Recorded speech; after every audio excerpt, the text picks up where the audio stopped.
If you're not measuring patient satisfaction, you should be. And here's why. The patient is at the center of everything the federal government is doing around healthcare performance now. The notion of patient-centered outcomes or patient-reported outcomes is critical to any quality effort in Washington. It's at the basis of a lot of research going forward, and it's something that every medical specialty and every hospital is now strongly considering. And honestly, it makes sense. If we're going to perform anesthesia for a total hip replacement, it's important that our patients like us, it's important that we respect their privacy, that we communicate well with them, that we're nice to them, that we explain all the medical details of the anesthesia we're going to perform, that we get their informed consent.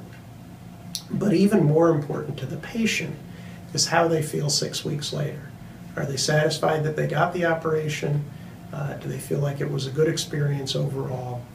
Are they happy with their new hip? And is it working? Are they back to work or back to school? That's the critical outcomes we need to be focusing on. And the only way to find out if the patient really is satisfied with the surgery is actually to ask them. So this is something we need to strongly consider. The AQI is working very hard in the arena of patient-reported outcomes or patient experience of anesthesia. We've established criteria for what to measure, working with ASA's Committee on Performance and Outcome Measures. We have a list of recommended metrics for practices to collect from patients. This can be found on a white paper on the AQI website. If you look under quality and then under patient satisfaction, you can find these documents there. These are only recommendations. They're based on a review of the literature and consensus of the anesthesiologists on CPOM. And they are designed either to be used as a standalone patient satisfaction survey or as an add-on that can be combined with other efforts, for instance, from your surgery center or your hospital. The idea is to begin to get consistent national data on anesthesia patient satisfaction gathered in the first week to 10 days after surgery that lets us benchmark our performance in this area.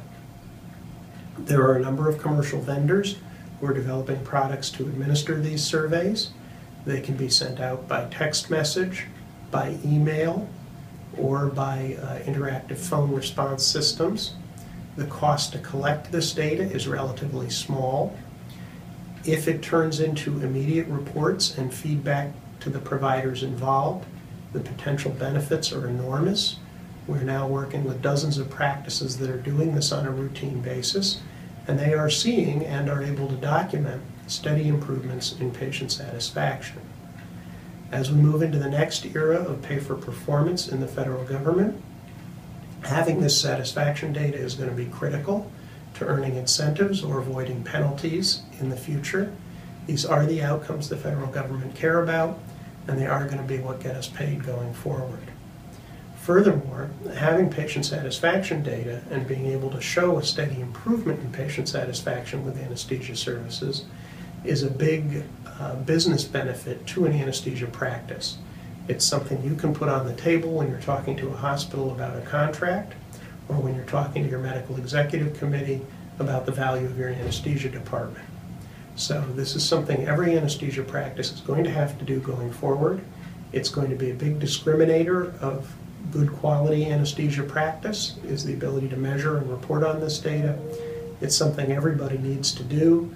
The AQI is working to develop the tools you need to do it with, and we're happy to answer questions at askaqi.org from anybody who has concerns or questions in this area. Thank you for your attention, and we look forward to making patient care better.